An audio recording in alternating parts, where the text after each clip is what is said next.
I'm Rachel Donovan. I'm 33 years old. And everything about how I saw myself, my family, and my place in this world changed the night my father retired. It was spring, crisp and clear, and the ballroom of the Belmont Hotel shimmered beneath golden chandeliers.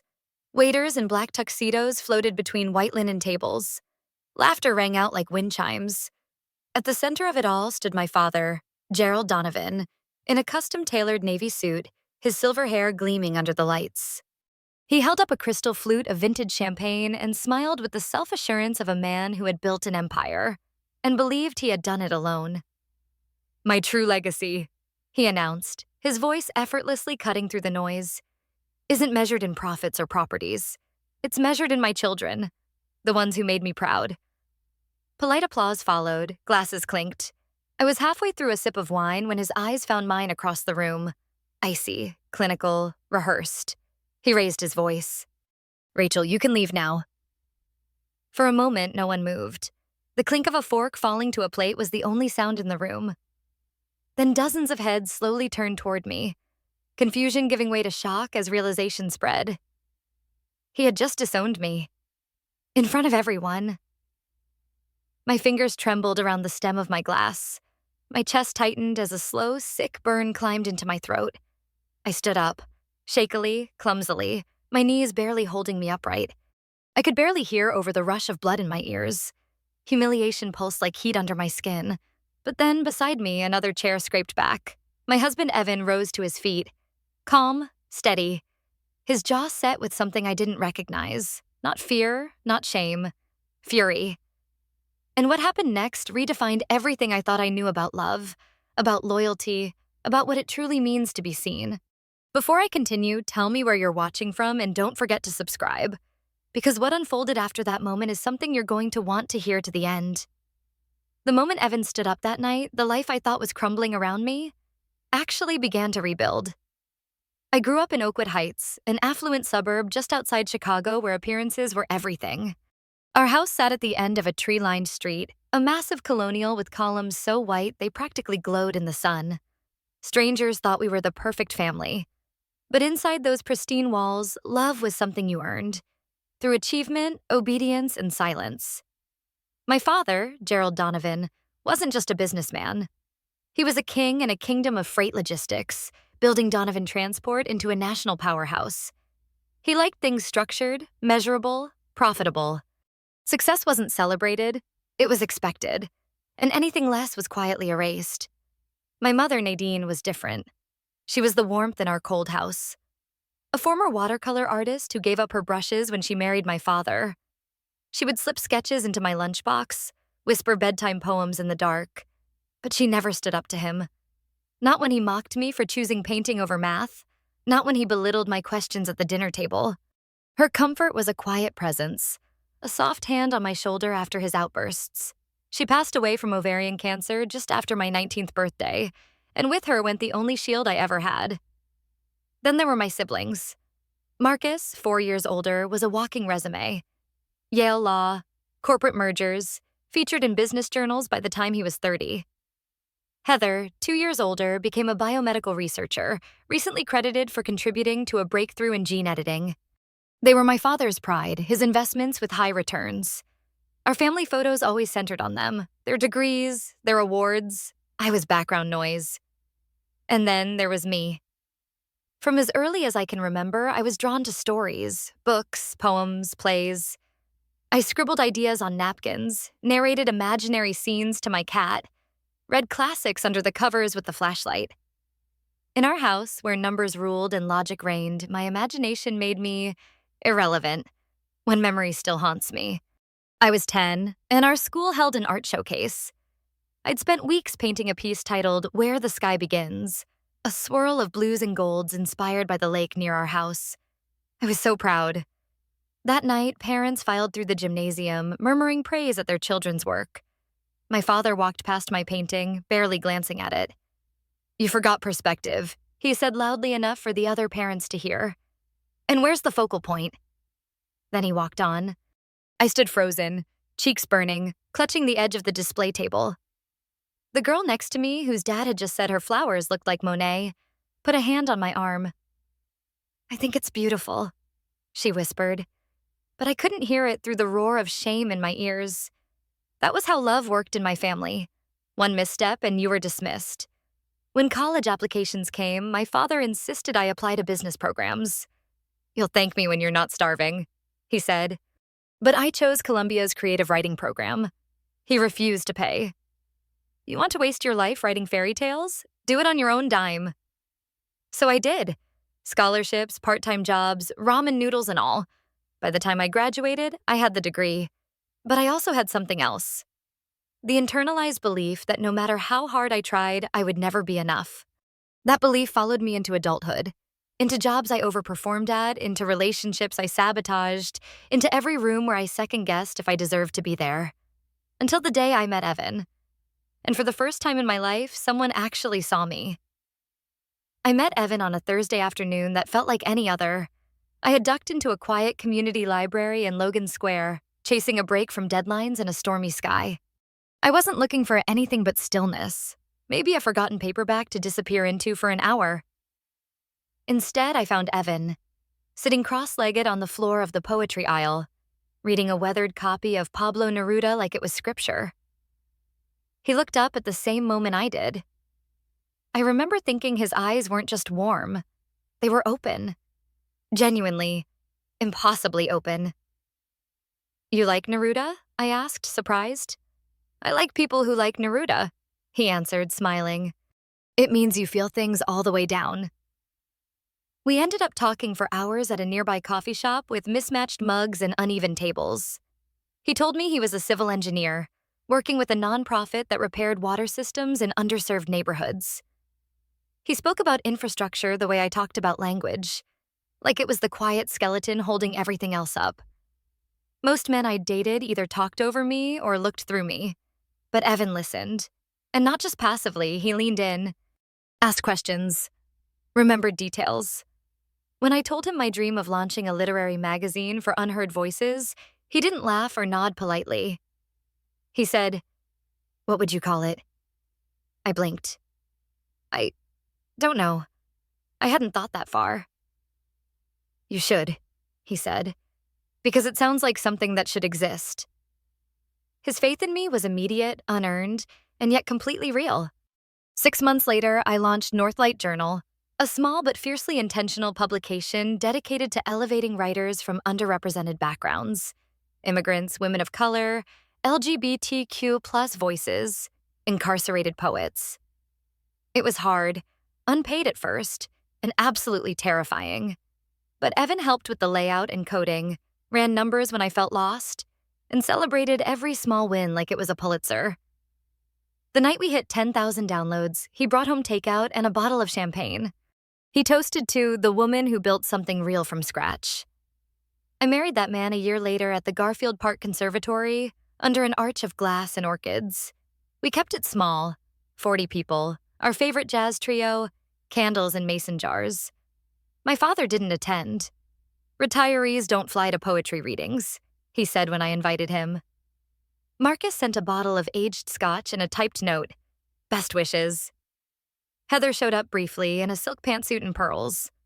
She posed for one photo, then left for a grant interview. Evan's parents danced all night. His mother hugged me like I was already hers. His younger sister cried when I walked down the aisle.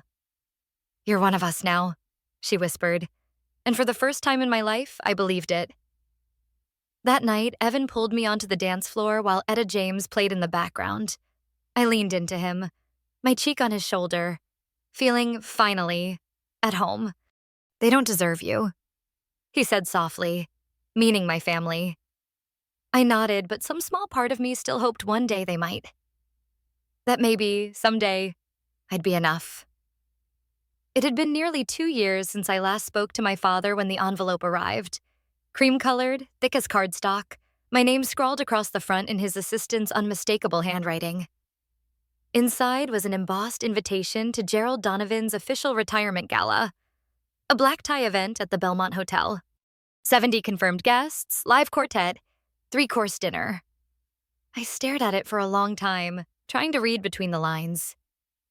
He's reaching out, I said aloud, not sure if I believed it. Evan, sitting across from me on the couch with his laptop, looked up. Is he? He asked gently. I didn't answer. I didn't know. A part of me wanted to throw it in the trash. Another part clung to the idea that maybe, just maybe, he was finally seeing me. That retirement had softened something in him. That maybe he'd mention Northlight Journal in a speech or thank me for the care I gave Mom when she was dying, anything that resembled recognition. Evan didn't push. He never did. But the morning of the gala, I saw the concern in his eyes as I struggled to zip up my navy silk dress, hands shaking, the zipper catching on fabric like it knew better. You look beautiful, he said as he adjusted his tie. I feel like I'm walking into a fire, I whispered. If you want to cancel, we cancel. We stay in and order Thai food. No one gets to tell you what's worthy. I sat on the edge of our bed as a panic attack crept in. My breathing shortened, hands tingling. Evan crouched beside me, guiding me through the box breathing technique my therapist had taught me. Inhale, hold, exhale, hold. His hand on my back was slow and steady. I need to do this, I said finally, voice barely above a whisper. Not for him, for me. To know I tried. We drove in silence. The streets of Chicago glittered under early spring streetlights. Outside the Belmont, a valet opened my door. I stepped onto the pavement like a soldier entering battle. Inside, the ballroom glowed. Gold accents, white hydrangeas in towering vases, the clink of champagne glasses, the hum of professional small talk. It smelled like wealth and expectation. My heels clicked against the marble floor with a rhythm that felt ominous. Evan's hand never left the small of my back. My brother Marcus was holding court near the bar, surrounded by men in expensive suits. He barely looked up as we approached. Rachel, he said with a tight smile. Didn't expect to see you. Hello, Marcus, I said. This is my wife, Becca. He gestured to a perfectly put-together woman with a frozen smile. Rachel run some kind of blog? Independent literary journal, I corrected. Right, he said vaguely, already turning back to his audience. We just closed a major deal with a West Coast firm. Big move for the company. We excused ourselves before the humiliation could deepen. Heather found us near the hors d'oeuvres table, holding a flute of champagne and adjusting her diamond bracelet. You look well, she said. You look funded, I replied, eyeing the couture. Dad's going to love this turnout, she murmured. Just try not to make it about you, okay? I didn't reply. As we made our way through the crowd, someone tapped my shoulder. Aunt Delilah, my father's sister. Rachel, darling, she said, kissing the air near my cheek. You look healthy. A pause, loaded. Then in a lower voice, tonight matters to him. Try to behave. I smiled through gritted teeth. The orchestra played something delicate as I finally spotted my father across the room, laughing with 2 state senators and a CEO. He looked relaxed, confident, like a man who had sculpted the world to fit his image. My breath caught. Evan leaned in. Want me to go with you? I shook my head. No, I need to do this alone. I crossed the ballroom with the composure of someone walking into an ambush. My heels clicked against the marble like the ticking of a countdown. My father saw me approaching but continued laughing at something the man beside him said. I waited awkwardly at the edge of his circle, invisible as always. Finally, during a lull in conversation, he acknowledged me with a cool, Rachel, you came. Congratulations on your retirement, I said, extending the small gift bag Evan and I had carefully picked. A limited edition fountain pen engraved with the Latin phrase Scripturam Illuminat. He took it without looking inside. Gentlemen, he said to his group, this is my youngest, Rachel. She edits something. Then he smoothly redirected the conversation to Marcus's latest merger, complete with figures and names I didn't recognize but knew were meant to impress. I felt myself shrinking. I actually run an independent journal that just partnered with the Chicago Literacy Initiative, I said, trying to inject dignity into my presence. That's so? He replied, as if I'd mentioned a new Pilates class. Well, not everyone is built for big wins. The men chuckled politely.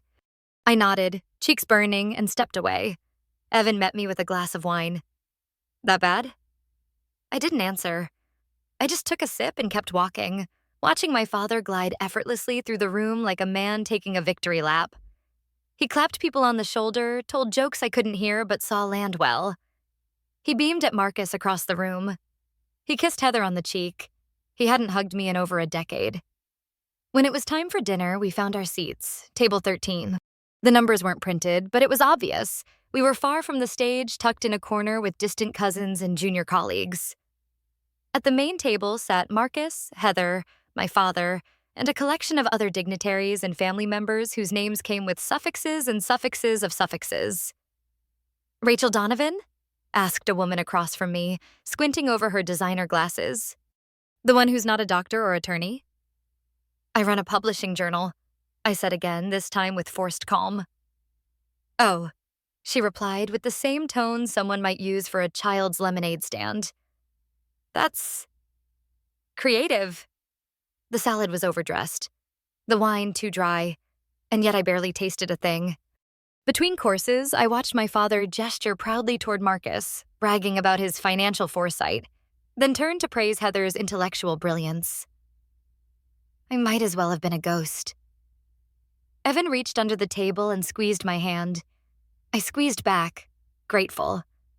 I felt like I was holding myself together with fishing wire. Finally, dessert was cleared and the lights dimmed slightly. The MC tapped the microphone. Tonight, she began, we honor a man who has shaped not just a company, but an industry.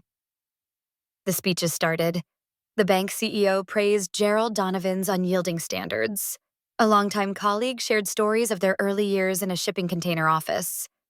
Marcus spoke of leadership, grit, and how his father taught him to never accept average. Every speech ended with laughter, applause, admiration, and then my father stood. He approached the podium like he owned it, like the wood had been carved just for him. He paused, surveying the room, and the hush that followed was almost reverent. Thank you for being here, he began, his voice deep and measured. Tonight isn't just about stepping back. It's about looking back. He spoke about the markets, the turning points in the industry, the decisions that turned profits and the ones that cost him sleep. He thanked colleagues, mentors, even competitors. Then he pivoted. But none of this, he said, that would have mattered without family. My breath caught. I felt a tiny flicker of hope rise against all better judgment. My children, he continued, lifting his glass slightly toward the main table, are my greatest achievement. Marcus, whose tenacity reshaped the very way we think about logistics. Heather, whose research is changing lives in real time. They are the ones who carried my values forward, who honored the Donovan legacy. I stared at my empty plate. He didn't say my name. He didn't have to. Then, after the applause had died down, his eyes swept the room and landed on me.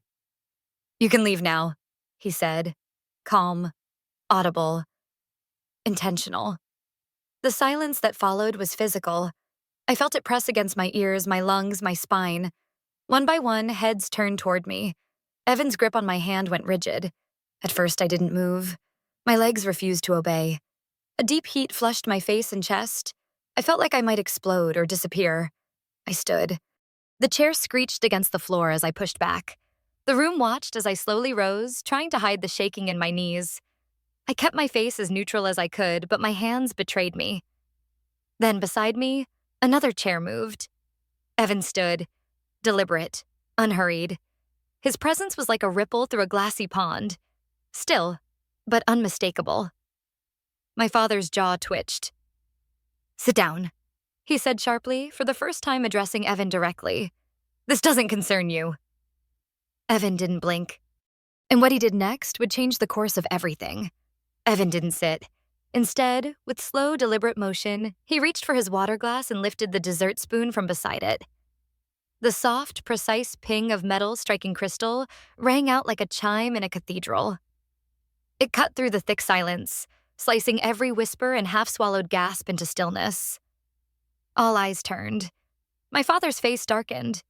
The room was his theater, and Evan had just walked on stage uninvited. What do you think you're doing? he snapped, low but venomous. Evan ignored him. He waited until the room had fully settled, until every person from the assistant manager at the far table to the CFO at the front had turned to listen. He set the spoon down. His hand didn't tremble. His voice was calm and clear. "I'd like to make a toast," he said. People murmured. My heart slammed against my ribs. Evan turned slightly toward the crowd, but kept his eyes fixed on my father. To the woman Gerald Donovan failed to see. The room reacted as if it had collectively inhaled but forgotten how to exhale. Chairs creaked. A glass clinked softly against a plate somewhere. "For those of you who don't know me," Evan continued, "I'm Evan Carson, Rachel's husband. Since Gerald has shared his version of tonight, I'd like to share the truth. The truth about the daughter he told to leave." My father stepped forward, furious. "You're out of line. This isn't your place." Evan didn't raise his voice. He didn't need to. "Then call security. But I wonder how the Tribune would report it. Gerald Donovan ejects his own daughter and son-in-law from his retirement party. I'm sure it'll pair nicely with the recent ethics concerns around Donovan Logistics." A pin could have dropped and sounded like thunder. My father froze. That name, the paper, was the one thing that made him blink. His empire was built on reputation. Evan had just touched the core. "Rachel," Evan said, turning to me for the first time in minutes. "Founded Northlight Journal 3 years ago with no outside help, no family money, and no shortcuts. This year, one of their issues was picked up by the National Archive and is being used in public school curricula statewide. Her work has given voice to writers from refugee camps, single mothers, and incarcerated veterans. The magazine runs on donations, but its influence is priceless." Gasps now. Heads turned. A few people nodded, whispering to one another. He turned back to my father. "Your daughter," Evan said slowly, "once gave up her own chance to finish graduate school so that Heather could afford her unpaid medical internship. You never knew that. Because you never asked. She drained her own savings. Quietly. She never mentioned it again. Until I found the transfer in her old tax documents." Heather paled across the room.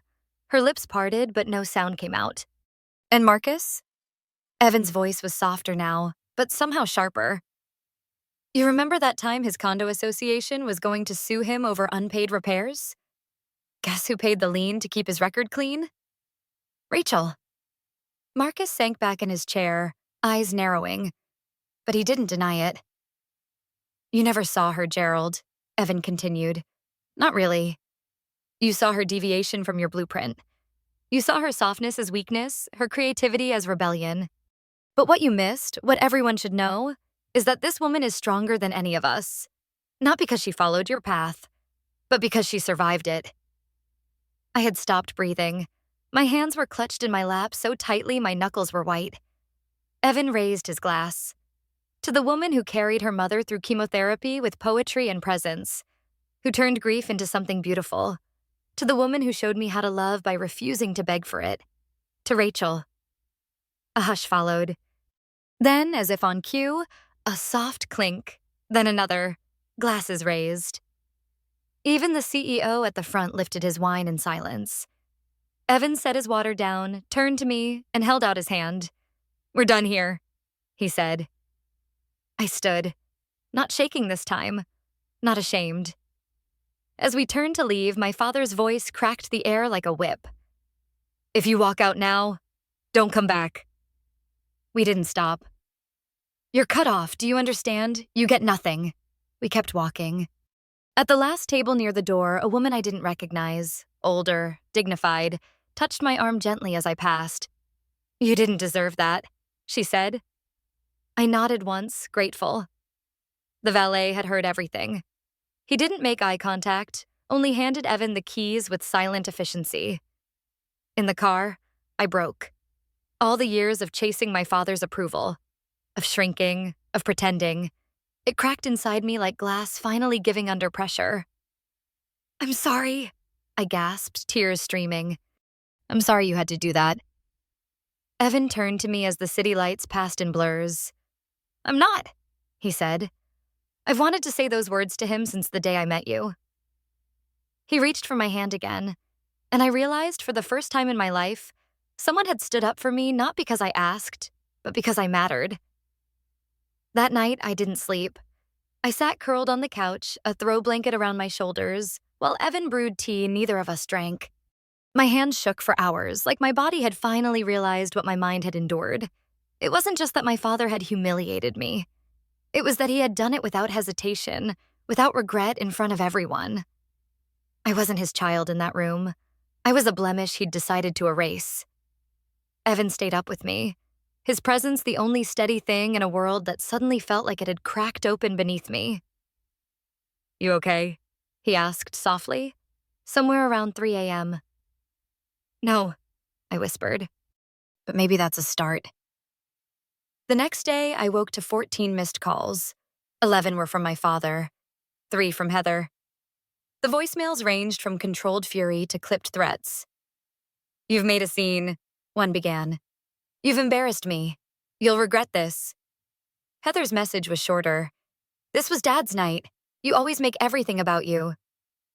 I deleted them all, but the anxiety didn't vanish. That morning, Evan found me crouched on the floor of the kitchen, my back against the cabinets, sobbing so hard I could barely speak. "I think something's wrong with me," I gasped. "There's nothing wrong with you," he said, kneeling beside me. "You've just spent your whole life trying to earn love from someone who never learned how to give it." That afternoon, Evan printed out a list of therapists. "We can't fix this alone," he said. "You deserve more help than I can give." I stared at the names. Most felt like strangers behind screens, but one caught my eye. Dr. Loretta Green. Specialization, family trauma, generational abuse. Her picture showed a woman in her 50s with calm, steady eyes and a no-nonsense smile. I called and booked my first session. "I'm terrified," I told Evan the night before. "What if therapy makes it worse? What if I find out I'm broken?" He cupped my face gently. "Rachel, you're not broken. You're bruised, and healing takes work, but you don't have to do it alone." That first session with Dr. Green felt like walking into a storm barefoot. I cried within 10 minutes. Told her everything. The art show memory, the wedding rejection, the night at the Belmont. She didn't flinch. "Rachel," she said calmly, "has anyone ever explained the term emotional abuse to you?" I blinked. "I mean, no. I always thought that was shouting, threats, control." She nodded. "It can be. But it can also be conditional love, constant comparison, dismissal, public shaming, the belief that your value depends on your output." The words hit like truth I'd always known but never been brave enough to name. That week, I took a break from work. My boss at Northlight, a former poetry professor named Miguel, took one look at me and said, "Go, heal, we'll hold the line." I spent those days moving between long walks, naps that never felt restful, and therapy homework. Dr. Green had me list all the ways I'd been taught love was earned. It was longer than I expected. I started journaling. I wrote letters I never sent, to my mother, to Heather, to my childhood self. I lit a candle each night and read poems aloud, trying to remind my heart it still had a rhythm. Then something unexpected happened. A woman named Karina emailed me through Northlight. She had attended my father's retirement dinner. Her husband was one of the senior advisors. "I just wanted to say," she wrote, "your husband's toast was the most honest moment I've seen in a room like that. I hope you're okay. I hope you know people were listening." Others followed. Quiet messages, soft support. One said, "You said what I was never brave enough to." Even Marcus reached out. A short text. That was a lot. "If it helps, I'm thinking about things differently now. It wasn't reconciliation, but it was something." 3 weeks after this dinner, Aunt Delilah appeared at my apartment with a photo album. "I've been thinking," she said, not meeting my eyes, "that I stayed silent too long." Inside were old pictures I'd never seen. My mother holding me as a baby, smiling at the camera like nothing else in the world existed. A birthday party where my father was actually laughing. Me in a homemade costume, face painted like a fox. "Your mother," she said quietly, was softer than your father knew how to handle. But she loved you more than you remember. I thought you should see that. I cried after she left, not because it fixed anything, but because it reminded me that once, long ago, there had been something tender in my family. And maybe, just maybe, I could carry that forward. That night, I told Evan, I think I want to move. He raised an eyebrow. Move? Somewhere new, clean air, space, no ghosts in every building. He smiled. I know just the place. 6 months later, I stood in the living room of our new home in Ashfield, Oregon, a small town tucked between forested hills and endless sky. The hardwood floors gleamed under soft afternoon light. Evan had just finished assembling the final bookshelf in my new office, a sun-filled room off the kitchen that looked out over a wildflower garden. We had done it. We had left Chicago. We had left the weight of the Belmont Ballroom, the voicemails, the expectations. We had left them all behind, not in anger, but in clarity. Ashfield wasn't glamorous. There were more goats than coffee shops. But it was honest, unpretentious, and quiet in the way my soul had always craved. Northlight Journal had flourished since the move. We'd partnered with a local college and launched a creative writing residency. I mentored teenage girls who reminded me of myself, full of voice but afraid to speak. Evan, now working remotely as a consultant, had started volunteering with an organization that rebuilt bridges in rural areas. Literal ones. I liked the metaphor. And I was pregnant. 5 months along, to be exact. When I saw the second pink line on that test, I'd sat on the bathroom floor for 20 minutes, shaking. Not out of fear for the baby, but fear of myself. What if I don't know how to love right? I whispered that night, curled against Evan under a blanket. You do, he said simply. Because you're asking that question. And because you're not your father. Therapy had shifted from excavation to reconstruction. I had finally written the letter Dr. Green asked for, the one I'd never send.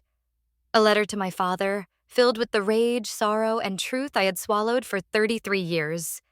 You taught me I had to earn love. That one misstep erased me. But I'm learning that love isn't a transaction, it's a decision, and I'm done bargaining for it. I burned the letter in our backyard fire pit, watched the edges curl and blacken until the page was nothing but ash, drifting into the same air my daughter would one day breathe. We named her Lily Eleanor Carson. Lily for the wildflowers blooming behind our house. Eleanor for my mother. She arrived 2 weeks early, on a stormy November evening. The labor was long and hard, but when they placed her on my chest, everything else disappeared. She was tiny, pink, and perfect.